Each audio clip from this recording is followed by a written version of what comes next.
grab yourself a map and follow along with me.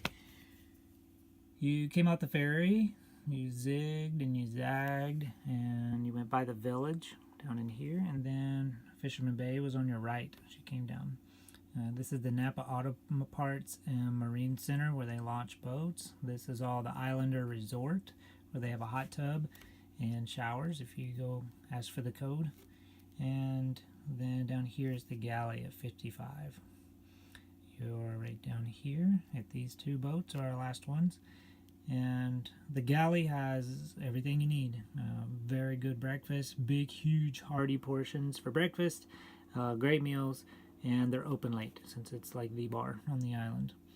If you go down the bay a little bit further and take a right, it's the peninsula that creates Fisherman Bay is out here.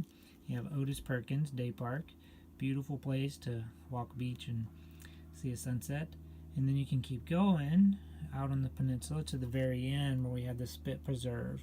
That overlooks the village a little bit. You can see boats coming and going through here. There's geocaching out in here and another beach to walk and some fields to frolic in.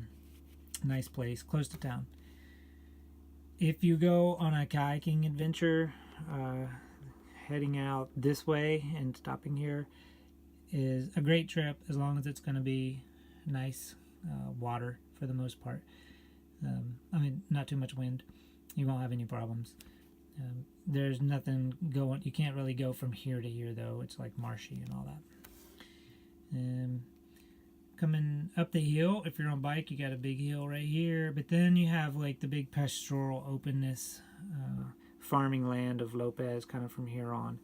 Come down to Airport Road, turn down Shark Reef, and you have Shark Reef. It's a half-mile walk through some evergreens to get you to a little rocky bluff with little pebble beaches.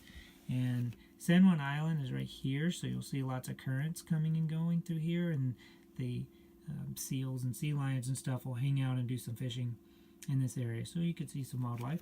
There's also views of the Olympic Peninsula. The coolest hike would be zig and zagging down the main center road, turns into Mud Bay Road. You kind of can't get lost, and you'll head down this way at this intersection. There's a grocery store slash gas station slash restaurant here. The South End store has all your wine and local cheese and local bread for partying on the South End. You can turn right here, drop down. You have a beach, and a beach. Park here at Agate Beach Park, and you're going to walk a couple hundred yards and take a right to Iceberg Point. It's a 1 mile walk all the way out to the tip, and you have beautiful views of the Juan de Fuca Strait.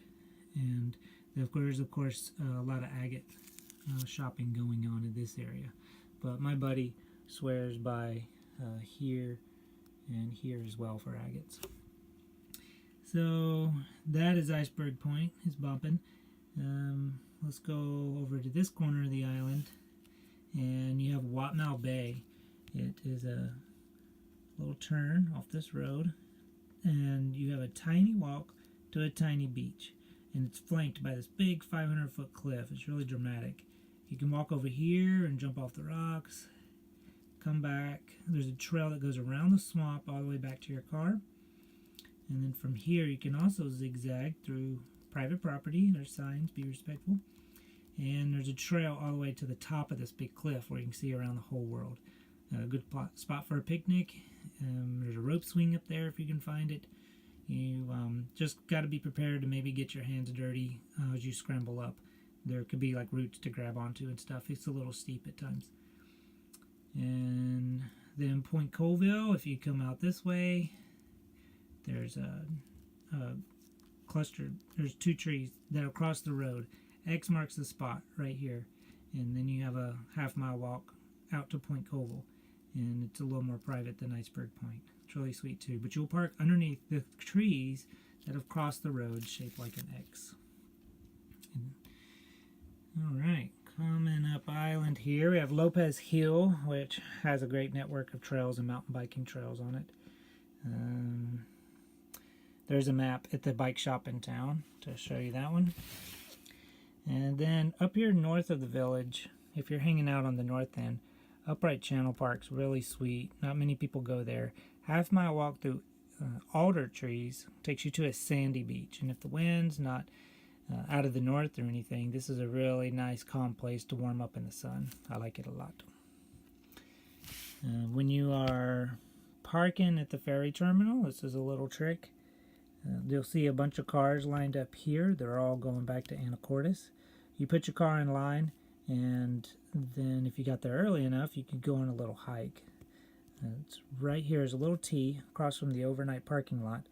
That's called Penny Lane. And when you get up there, there's a trail map, and it shows you that there's trails all up here, and there's Eagle's Nest, more geocache, big, huge bluff, and views from up in this area. And hardly anyone goes up there, so you can get a hike in and be waiting for the ferry the whole time. It's pretty neat. Let's look at what's going on in this area. Back in between the village and here, we have the dump, aka the mall, aka recycle garbage here. And you'll see there's a big pole barn. You would park in the parking lot here, and then there's a big pole barn here, and it's all free stuff. They say take all you want, and it's a volunteer run way for us to recycle things on the island. So if you need a blender, there's like 5 on the shelf, and you go and grab one. And it's really fun, cool way to come back with a souvenir for free. That's where we do all of our shopping. In fact, like everything on the boat pretty much came from the dump.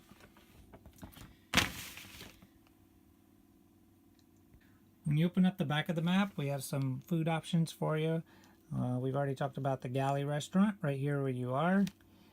Haven Kitchen and Bar is right on the water and has a sunset view overlooking the Spit Preserve on the corner fringe of town. And then really good coffee there. Yeah, good coffee there too. And Lopez Islander Resort. Let's skip that one. Setsuna. There we go. This is possibly the best food on the island. It's amazing. He makes everything from scratch, and it's all his own fermentation, homemade Lopez grown udon noodles, everything. Not to be missed. Super love Setsuna Noodle Bar.